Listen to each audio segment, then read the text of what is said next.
Man, it's crazy out there right now. You know, honestly, I'm just really hoping everybody stays safe right now. You know, I love the voice. I love that we have a voice. You know, I like us being organized. I like us being unified. I do think it's important to have some sort of solution, or at least chipping away at a solution. So today, with the help of some very serious people, therapists that I respect, we were able to get some people from the police, some people from the community, some bishops, some principals. You know, we got a Yah squad there, off school grounds. You know, my OG Daniel. You know, people that can talk about from the streets perspective. And we're going to have some therapy. We got to talk it out, man, because we all need, because no one's used to this. It's like we're used to it, but you can't get used to it, you know? And right now, we have to play checkers, because we have to figure out what to do in this moment. And then we have to play chess. We have to have a plan so this doesn't happen again. And,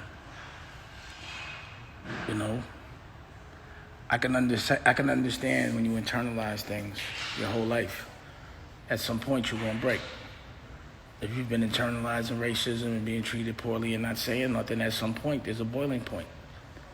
You know, me, I've been expressing myself. I could honestly say there's not one white man that disrespected me that I didn't disrespect back. So I didn't internalize, and I never have. For that, I've been considered an outcast. But I know the frustration, even after saying these things, to know that this is happening to my people. This is what's always pissed me off, is the way overall the narrative, the perspective. You know, not only their perspective, but our perspective in giving them the power, you know? And I think what people have to understand, this is not just a black or white thing.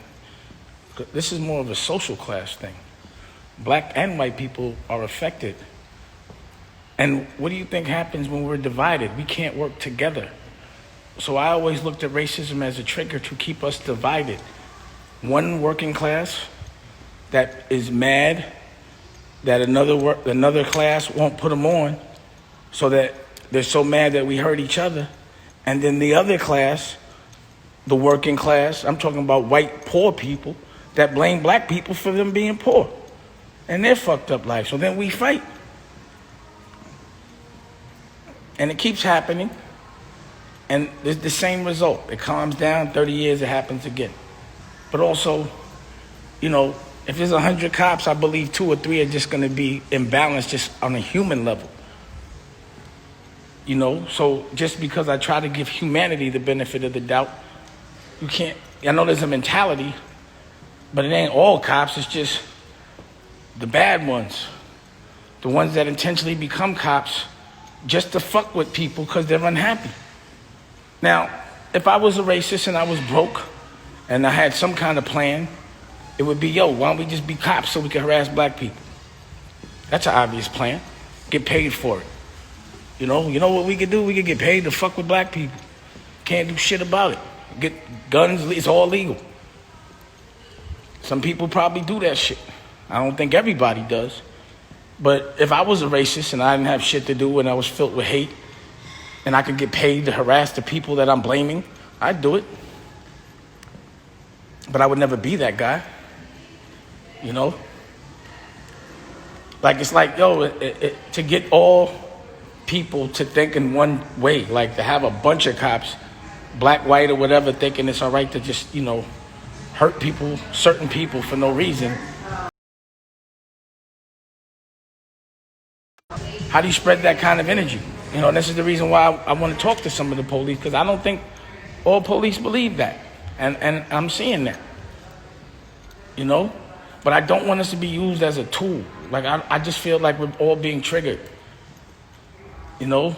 And again, I'm always trying to find the light in the dark. And this is a real war. So you got to general up. It means you got to lead right. If I could lead, if I'm a general, I would say take a tick, think. You know, that's what the therapist always says. Before you react, think. Think about, does it yield? You know, does it profit? Then I also look at it as a business. Whatever I'm doing right now, is it going to profit? If it doesn't, I ain't doing it. You know? So, that's all I could say. My thing is, take a breath, man. Before you react, think. Karmically, if your agenda is the wrong, like if you're going out there to take advantage of this situation, man, in the future, you're going to feel it. Like if you came up and pulled something out of the store and it was only to sell it or to make some bread and not to make a real statement, I do believe if you use something like this as authentic and real as this, as for your own selfishness, then karmically you will feel it. God will get you. And then you wonder why your life continues to go wrong. You know? Win a little battle, but you lose the war all the time. So, and then also, man, I just want to make sure, like when I see everybody outside, I just be like, yo, I hope nobody getting sick, taking that shit home to their kids or to their mothers and fathers and grandfathers. That also concerns me, you know? But I just believe that when this is all over, the mentality has to remain. And it has to reflect in the action of economic empowerment. You don't have to wait for people to give you anything in America. You can go get it. And the thing that protects me from the police is having the ability to stay away from them, money. Not to have to live in a neighborhood where the police is so active. You know? Because I can't act like I was like not a criminal at some point. It was 30 years ago. I was cheating. So I wouldn't be mad at the police for cheating to get at a cheater. But the collateral damage, when you get an innocent bystander, then that's fucked up. You know, and that's what happens. You know? So if you really want to stop this shit, and like let's say, yeah, I'm ready. Are you ready? So that's why I think we have to have a message, a plan. But the plan should be like, yo, what's it going to look like a year from today? I'm walking. You got God? All right, I'll see you in a minute. I'll let you. God, he ain't leaving without me. He's not leaving without me. You know that. I want to go this one's coming. All right. Love you. Be careful. So, yeah. So, you know, I think right now, you have to have a plan. You have to think about the future, and make sure you're not in a position where you can be treated unfairly if possible. You know, and that's what I try to do. See, what I learned when I was young, at a very young age, is that they're not giving me nothing.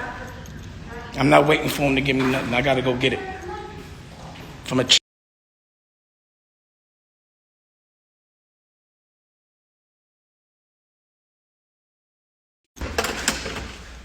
a child, I saw that. And that's why I decided, yo, I got to get it on my own. I'm not going to wait for nobody to give it to me. My fight has been to wake everybody else up. Like, yo, they're not giving us nothing. We got to do this on our own. So we ain't got to be mad when they don't give us nothing, man. Fuck their house. We got to build our own. But the only way to do that is for us to stick together. And that's the problem. You know? Niggas be fighting me for having those ideals. And that shit bugs me out. You taking this car, right? Love y'all. Be safe. Love you too. The mask and all in the car, right? You know? So,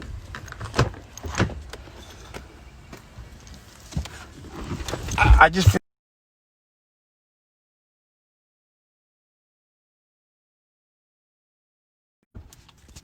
feel like in this moment, we have to think about the future, come up with a plan, period. I don't want to keep saying it, but... And also understanding when these businesses get knocked down, that means they're hurting financially. you know? And that's why I say, for certain businesses, this is bad for business. You know what I mean? So, wait, where's the mask? You got a mask? Wait, you gotta have a mask. I don't see no mask.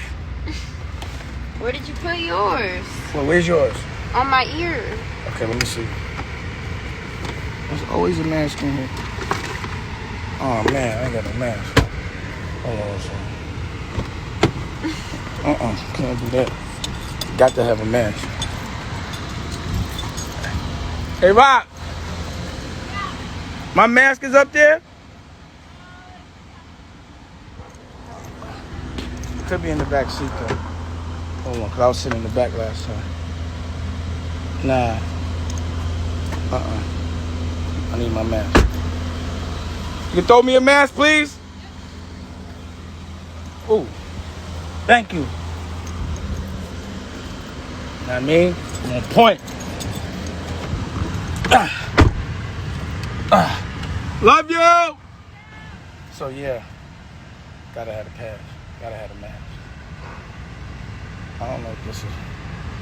This ain't the mask with my DD. Rocky Mom's made us some masks.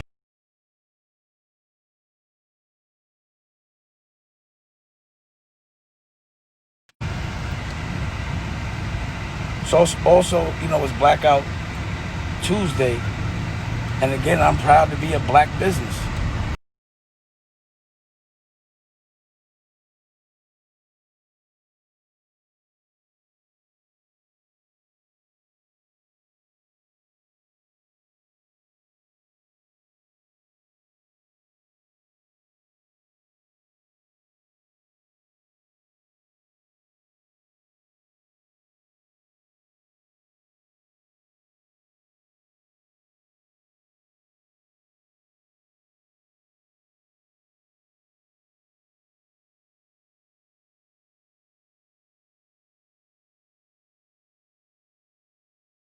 I can promote my shit on Black Tuesday. Okay, so here we go.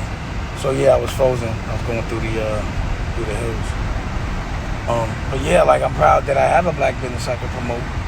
But really, it's not about that. You know, I agree with the unification and us standing as one peacefully, 100%. So, you know. Again, man, this is one of them situations where I know how I feel, but I don't really know what to say to diffuse the situation. But I do believe standing united is important.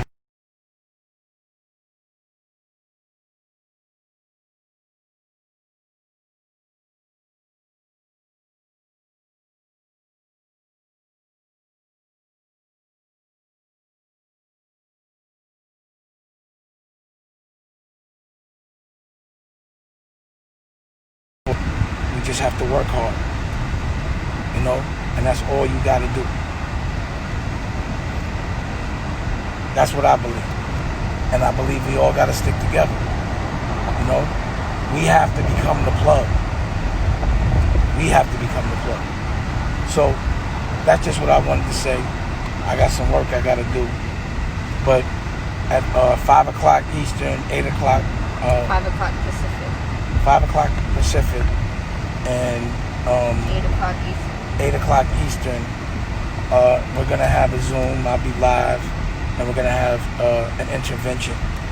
And we're going to have a lot of voices on there. And I think this is important conversation.